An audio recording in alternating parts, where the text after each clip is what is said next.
আসসালামু আলাইকুম। শুনছেন সংবাদ শিরোনাম। আশুগঞ্জে চালের বস্তায় মিনিকেট লিখে প্রতারণা, লাখ টাকা জরিমানা। এখন শুনবেন বিস্তারিত।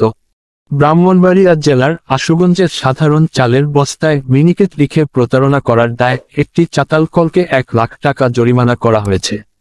এছাড়াও প্রতিষ্ঠানটির বিরুদ্ধে পাটের বস্তার পরিবর্তে প্লাস্টিকের বস্তায় চাল মটিকরণ, অস্বাভাবিক চালের মজুদ এবং মিলরিট মূল্য তালিকা সম্বলিত সিল না থাকার অভিযোগ প্রমাণিত হয়েছে।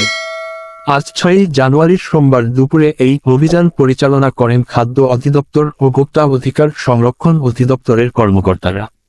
নিয়মিত তদারকির অংশ হিসেবে ব্রাহ্মণবাড়িয়া জেলার আশুগঞ্জ উপজেলার একাধিক চাতাল কলে এ অভিযান পরিচালনা করা হয়। জেলা খাদ্য অধিদপ্তরের পরিদর্শক মোহাম্মদ রামিম পাঠান জানান, উপজেলার সোনারামপুর এলাকায় অবস্থিত সেবা রাইস মিল নামক প্রতিষ্ঠানে অস্বাভাবিক চালের মজুদের পাশাপাশি BR-28 চালের বস্তায় মিনিকেট লিখে পাটের বদলে প্লাস্টিক বস্তায় মর্যাত করতে দেখা যায়। এছাড়া মিলগেট মূল্য তালিকা সম্বলিত সিল না থাকা এবং ক্রয় বিক্রয়ের ভাউচার সংরক্ষণ না করার বিষয়টিও ধরা পড়ে। এসব অসঙ্গতি ধরা পড়ার পর ভোক্তা অধিকার সংরক্ষণ আইন 2009 অনুযায়ী ওই প্রতিষ্ঠানকে নগদ 1 লাখ টাকা জরিমানা করা হয়।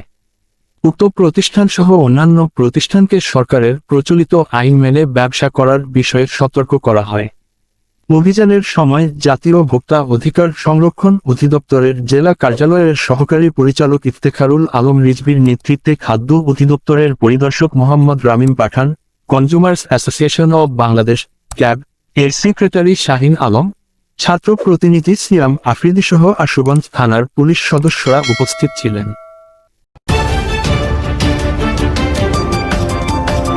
ব্রাহ্মণবাড়িয়া 24.নিউজ।